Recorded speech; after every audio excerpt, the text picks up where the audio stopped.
இன்றைக்கு தங்களை மதமற்றவர்கள் என சொல்லிக் கொள்கிறவர்களும். பகுத்தறிவாதிகள் என சொல்லிக் கொள்கிறவர்களும் கூட.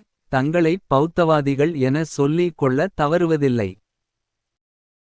என்னையா பகுத்தறிவாதி என சொல்லிக் கொண்டு பௌத்தத்தை பின்பற்றுகிறேன் என சொல்லுகிறாயே எனக் கேட்டால். பௌத்தம் மதமல்ல, பகுத்தறிவுக்கான வாசல். மூடநம்பிக்கையை எதிர்த்தார் பகவன் புத்தர் என பதிலுரைக்கிறார்கள். ஈவே ராமசாமி இன்னும் ஒரு படி மேலே போய். புத்தியை கொண்டு சிந்தித்ததால் புத்தர் என்ற பெயர் வந்ததாக சொல்வார். உலகில் முதல் அறிவாளி புத்தர் என்று வேறு கூறுவார். உண்மையில் புத்தர் பகுத்தறிவாளியா? இவர்கள் சொல்வது போல் மூடநம்பிக்கை எதிர்ப்பாளரா மற்றும் பௌத்தத்தை பின்பற்றுவோர் மூடநம்பிக்கை எதிர்ப்பாளிகளா என பார்ப்போம். பௌத்த விஷயத்தில் பகுத்தறிவாதி ஈவே ராமசாமிக்கு இருந்த அறிவை ஆராய்ந்தோமேயானால். பிற தமிழக பௌத்தவாதிகளின் அறிவின் லட்சணமும் விளங்கிவிடும். பௌத்த மதமே வேண்டாமென்று பௌத்தத்தை விட்டு வெளியேறியவர்கள் நிறைய பேர் இருக்கிறார்கள். அவர்கள் ஏன் பௌத்தத்தை துறந்தார்கள் என ஈவே ராமசாமி கடைசிவரை ஆய்வு செய்யவில்லை. பௌத்த விஷயத்தில் ஈவே ராமசாமிக்கு இருந்த ஞானத்தை பார்ப்போம். 1954ஆம் ஆண்டு அனைத்துலக புத்த சமய மாநாடு பர்மாவின் தலைநகரான இரங்கூனில் நடந்தது. இம்மாநாட்டை பர்மிய அரசே முன்னின்று நடத்தியது. அம்பேத்கர் கலந்து கொண்டார். ஈவே ராமசாமியும் கலந்து கொண்டார். பாவலர் நாரா. நாச்சியப்பன் என்பவர் பர்மாவில் பெரியார் என்றொரு நூலை எழுதி இருந்தார். 1954ஆம் ஆண்டு ஈவே ராமசாமி பர்மாவுக்கு வந்து போன நிகழ்வை அந்த நூலில் சின்னச் சின்னச் செய்திகள் என்கிற தலைப்பில் நூலாசிரியர் பகிர்ந்து கொண்டுள்ளார். இனி நூலிலிருந்து நூலாசிரியரிடம் ஈவே ராமசாமி கேட்கிறார். இருக்கின்ற மதங்களிலே புத்தமதம் சிறந்ததாக தெரிகின்றது. நீ என்ன நினைக்கிறாய்? அதற்கு நூலாசிரியர் கூறியது, புத்தர் தோற்றுவித்த புத்த சங்கம் மிகச் சிறந்ததுதான். ஆனால் இன்றுள்ள புத்தமதம் தெய்வநம்பிக்கை இல்லாத புத்தரையே தெய்வமாக்கிவிட்டது. புத்தர் எது எது கூடாதென்று சொன்னாரோ அதையெல்லாம் செய்யும் மதமாக இருக்கிறது. மறுபிறப்பில் நம்பிக்கையில்லாத புத்தர் பல பிறப்பு பிறந்ததாக சாதக கதைகள் கூறுகின்றன. இன்றுள்ள புத்த பிட்சுக்கள் ஜோதிடம் பார்க்கிறார்கள். மக்களுக்கு மந்திரவாதிகளாக பில்லி சூனியம் ஆக்குபவர்களாகவும் நீக்குபவர்களாகவும் செயல்படுகிறார்கள். தங்கள் காலடியில் மக்கள் தெய்வமாக விழுந்து வணங்குவதை பெருமையாக கருதுகிறார்கள். மக்களோ புத்த பிட்சுக்கள் தெய்வ அருள் பெற்றவர்கள் என்றும் அவர்களுக்குச் செய்யும் தொண்டு மோட்சத்தில் சேர்க்கும் என்றும் நம்புகிறார்கள். இங்குள்ள பெண்கள் தங்கள் கூந்தலை விரித்துப் போட்டு அதன் மீது பிட்சுக்கள் பாதம் பட நடந்து போவதால் சுவர்க்கத்தில் இடங்கிடைக்கும் என்று நம்புகிறார்கள். பேய் பிடித்தல் பேய் விரட்டல் முதலியவை தொடர்ந்து நடைபெறுகின்றன. சிறு தெய்வ வணக்கம் சிறிதும் குறையவில்லை. சிறு தேவதைகளுக்கு நடக்கும் பூசைகளும் குறையவில்லை. புத்தமதம் இன்று மற்றொரு இந்து மதமாகவே காட்சியளிக்கிறது என நான் சொல்லி முடித்ததும். புத்த மதம் இவ்வளவு மோசமாக இருக்கிறதா என்று ஈவே ராமசாமி வியப்படைந்ததாக நூலாசிரியர் தெரிவிக்கிறார். தான் செல்லும் நாட்டில் தான் பிரச்சாரத்திற்கு போகும் மத கூட்டத்தில் கலந்து கொள்வதற்கு முன் அந்த மதம் எந்த தரத்தில் இருக்கிறது அதை பாராட்டி பேச போகிறோமே அதற்கான காரணம் கடுகளவாவது மெய்த்தன்மையை கொண்டிருந்ததா என எதுவும் தெரியாமல் மாநாட்டில் பேச கிளம்பிவிட்டார் என்றால் ஈவே ராமசாமியின் பகுத்தறிவு யோக்கியதை சொல்லி தெரிய வேண்டியதில்லை. ஈவே ராமசாமியின் அறிவு லட்சணம் தான் பகுத்தறிவு பேசும் ஏனைய பௌத்தவாதிகளுக்கும் உள்ளது என்பது மறுக்க இயலாத உண்மை. அம்பேத்கர் கூட தனக்கொரு மதம் தேவை என நினைத்தார். அதனால் பௌத்தத்திலுள்ள பிழைகளை மறந்தார். தன்னை அவர் ஒரு நாத்திகவாதி என ஒரு போதும் சொன்னதில்லை. ஆனால் ஈவே ராமசாமிக்கு என்ன வந்தது? ஒரு பானை சோறுக்கு ஒரு சோறு பதம் என்பது போல் அவரது மொத்த மதம் குறித்த அறிவின் தன்மைக்கு அவரது அறியாமைக்கு இந்த ஒரு நிகழ்வு போதுமல்லவா? எதையும் அரைகுறையாக தெரிந்து கொண்டு பேசுவதில் வல்லவர் இல்லையா. பாவலர் நாரா. நாச்சியப்பன் என்கிற அந்த நூலாசிரியர் கூட அறிவு நாணயமின்றி மேம்போக்காக தான் பௌத்தத்தைப் பற்றி கூறுகிறார். மறுபிறப்பில் நம்பிக்கையில்லாத புத்தர் புத்த பிட்சுக்கள் தெய்வ அருள் பெற்றவர்கள் என்றும் அவர்களுக்குச் செய்யும் தொண்டு மோட்சத்தில் சேர்க்கும் என்றெல்லாம் நம்புகிறார்கள் என குறிப்பிட்டு பௌத்தம் சரியானது தான், பௌத்தத்தை பின்பற்றுபவர்கள் தாம் சரியில்லை, மூடநம்பிக்கைவாதிகளாக இருப்பதாக சப்பைக்கட்டு கட்டுகிறார். உண்மையென்னவென அறியாமல் இவராக சொன்னதன் மூலம் கட்டுரையாளரும் தன்னை ஒரு அரைகுறை அறிவாளர் என கூறாமல் கூறிவிட்டார். உண்மையில் புத்தர் மோட்சம் நரகம் என்பனவற்றை நம்பாதவரா. மேலும் மறுபிறப்பு நம்பிக்கையை தகர்த்தெறிந்ததா பௌத்தம் என பார்ப்போம். நரகம் பற்றி புத்தர் கூறியதை பார்ப்போம். தம்மபதம் 22. நிறைய வர்க்கம நரகம் என்கிற பகுதி முழுக்க முழுக்க நரகத்தை தான் பேசுகிறது. அதிலிருந்து பிறன் மனைவியிடத்துச் சோரம் போகிறவனுக்கு இந்நான்கு தீமைகள் விளைகின்றன: பாவம், அமைதியான தூக்கம் இன்மை, பழிச்சொல், நரகம் என்கிறது. பிக்கு கொகாலியர் என்பவர் தன் செயல்களால் நரகத்திற்கு சென்று விடுகிறார்.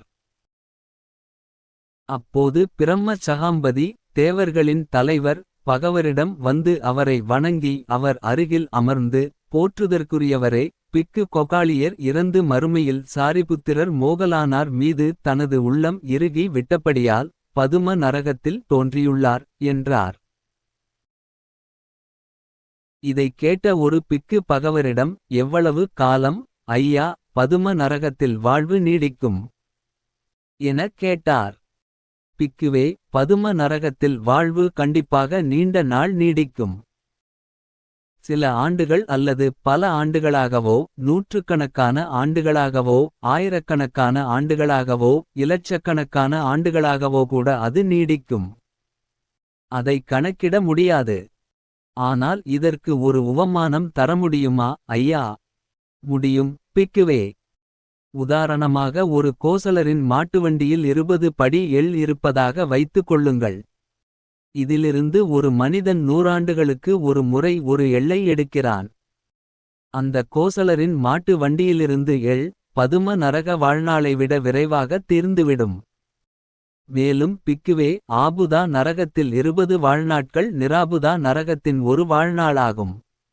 நிராபுதாவில் 20 அபாபாவில் ஒரு வாழ்நாளாகும். அபாபாவில் 20 அத்தாத்தாவில் ஒரு வாழ்நாளாகும். அத்தாத்தாவில் 20 அஹாஹாவில் ஒரு வாழ்நாளாகும். அஹாஹாவில் 20 குமுதாவில் ஒரு வாழ்நாளாகும். ஒரு சோகந்திகா, ஒரு உப்பாளாக, ஒரு புண்டரிகா, ஒரு பதும வாழ்நாளாகும்.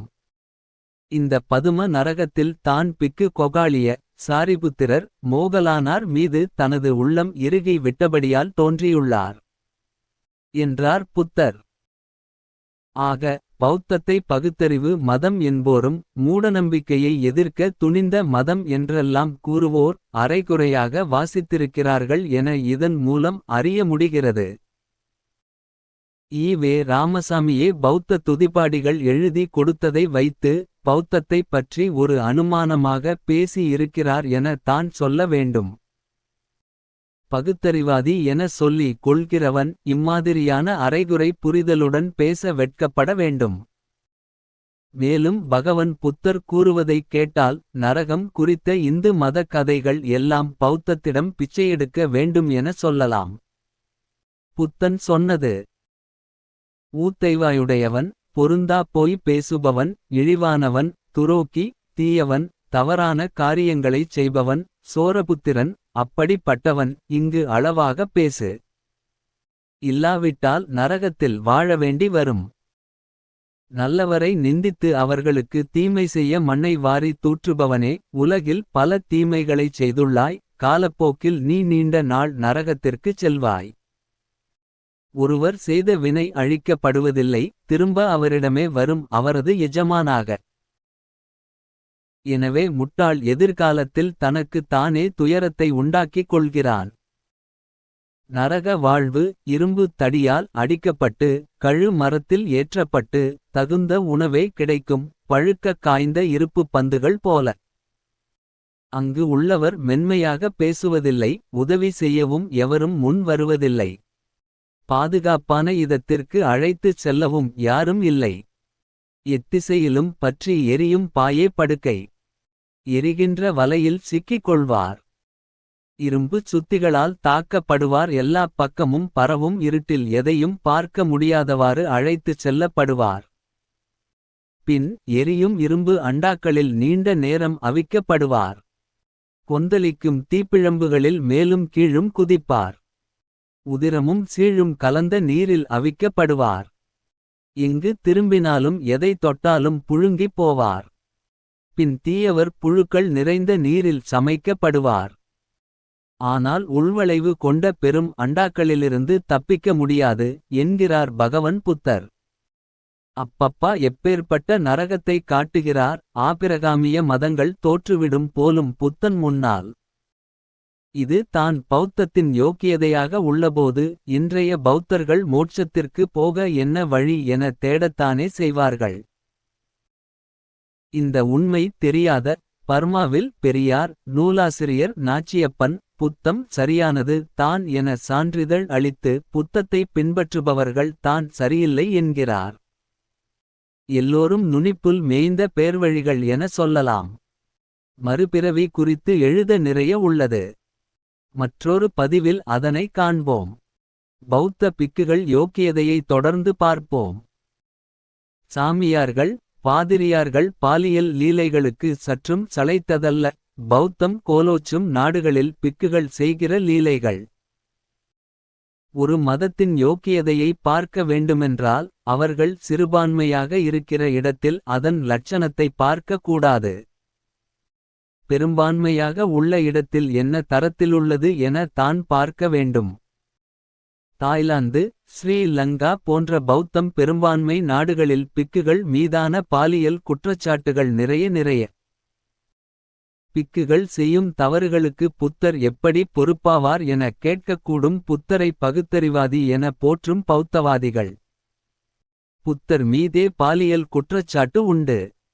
இலங்கையை சேர்ந்த நா. கதிரைவேல்பிள்ளை அவர்கள் புத்தமத கண்டனம் என்னும் தன்னுடைய நூலில் புத்தர் லீலைகள் பற்றி எழுதி உள்ளார். இந்த நூல் 1903ஆம் ஆண்டு சென்னையில் பதிப்பிக்கப்பட்டுள்ளது. இந்த நூலை பற்றிய தகவல் கிடைத்ததும் நாமும் இணையத்தில் உள்ளதா என தேடினோம். கிடைத்தது. வாசித்தோம். அதில் கூறப்பட்டிருந்தாவது புத்தர் துறவு பூண்ட பின்னரும் எத்தனையோ பெண்களை பிட்சுணிகளாக்கி தம்முடன் வைத்திருந்தார். ஆம்ரபாலி என்னும் வேசியும் சங்கத்தில் இருந்ததாக தெரிகிறது. சிஞ்சை என்னும் புத்த பிட்சுணி தன்னை புத்தர் கற்பழித்தாரென்றும் பெண்களையெல்லாம் சங்கத்தில் சேர்த்து தாமும் தம்மைச் சார்ந்தாரும் மன்மத சுகம் பெற வைத்திருந்தார் என்றும் புத்த சரித்திரம் சொல்கிறது என்றும் எழுதுகிறார். கௌசாம்பி நகரத்திலுள்ள பெண்களோடு சேர்ந்த போது மௌத்கலி என்பவன் அப்படிப்பட்டவர்களைக் கொல்லத் தொடங்கிய போது புத்தர் பயந்து கொண்டு காட்டிற்குள் சென்று மறைந்து கொண்டார் என்று தெரிகிறது என்றும் எழுதியுள்ளார். பௌத்தம் பெரும்பான்மையாக உள்ள ஒரு நாட்டிலிருந்தவர் தான் இந்த நூலை எழுதி உள்ளார். அவர்களுக்கு தானே முழு யோக்கியதையும் தெரியும். மேலும் பௌத்த கோட்பாடுகளிலிருந்து பிடிக்காமல் விலகி நான் ஏன் பௌத்தத்தன் இல்லை என எழுதியவரும் உள்ளார்.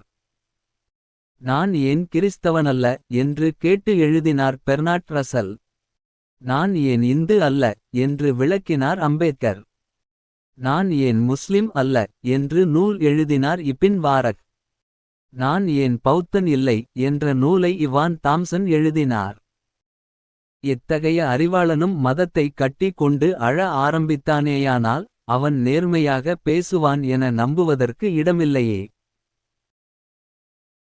இதற்கு ஈ.வே. ராமசாமியும் விதிவிலக்கில்லையே.